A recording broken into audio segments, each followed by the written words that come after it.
మీ అందరికి శుభములు సమాధానం కలుగును గాక. దేవుని పరిశుద్ధ గ్రంథంలో నుండి లూకాసు వార్త 2వ అధ్యాయం 14వ వచనాన్ని మనం చదువుకుందాం. వెంటనే పరలోక సైన్య సమూహము ఆ దూతతో కూడా ఉండి సర్వోన్నతమైన స్థలములలో దేవునికి మహిమయు, భూమి మీద మనుష్యులకు సమాధానమును శుభమును కలుగును గాకని దేవునికి స్తోత్రము చేయుచుండెను. ఈ చదవబడిన వాక్య భాగం ప్రతి ఒక్కరి జీవితంలో కూడా దేవుడు నెరవేర్చును గాక. ఏమి నెరవేర్చాలి అంటే, సర్వోన్నతమైన స్థలముల్లో యేసు ప్రభు పుట్టుడు ద్వారా అక్కడ మహిమ, లోక కళ్యాణ నిమిత్తం వచ్చారు కాబట్టి. అలాగే భూమి మీద మనుష్యులకు అన్నారు. ఎవరికి అంటే, భూమి మీద మనుష్యులకు సమాధానమును శుభమును కలుగునుగా కానీ దేవునికి స్తోత్రము చేసిరి. కనుక ఈ సమయంలో యేసు ప్రభు పుట్టుట ద్వారా పరమందున మహిమ, ఇహమందున భూమి మీద మనుష్యులకు అన్నారు.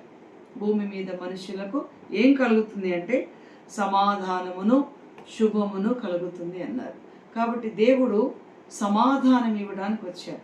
ఆయన సమాధానకర్త అన్నారు.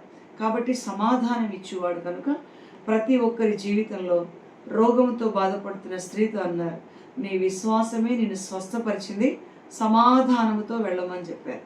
కాబట్టి యేసయ్య సమాధానం ఇవ్వడానికి వచ్చారు. మనుషులు పోగొట్టుకుని సమాధానం ఇవ్వడానికి ఆయన వచ్చి మరణం పొందడానికి వచ్చారు. ఈ విధంగా మన జీవితంలో సమాధానం ఇస్తారు. కాబట్టి చాలా జాగ్రత్తగా ఉండాలి.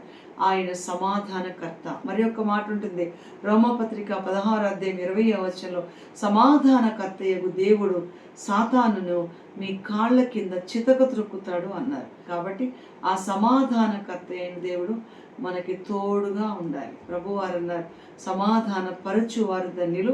వారు ఏమంటారు అంటే, మత్తయి సువార్తలో 5వ అధ్యాయంలో, సమాధాన పరచు వారు ధన్యులు, వారు దేవుని కుమారులు అనబడతారన్నారు. యేసు ప్రభు వారు దేవునిని మనల్ని సమాధానపరచడానికి వచ్చారు. ఆయన దేవుని కుమారుడు. మనం కూడా అనేకులని దేవుని దగ్గరికి నడిపించేవారిగా, సమాధానపరిచేవారిగా ఉంటే మనం కూడా దేవుని నిలబడతాం. కాబట్టి అటువంటి సమాధానం మీ హృదయములకు తలంపులకు కావలి ఎండును గాక. ఆయనకి ఇష్టమైన మనుషులకు భూమి మీద సమాధానం సెలవిచ్చే దేవుడు మీ అందరికీ సమాధానం కలుగు చేసి ఆ సమాధాన పాత్రుడు మీరు నివసించును గాక. మీరు దీవించబడి ఈ సంతోష సమయంలో సమాధానంతో నింపి ప్రతి డిస్టర్బెన్స్ని తీసివేయును గాక. Amen. God bless you. Praise the lord.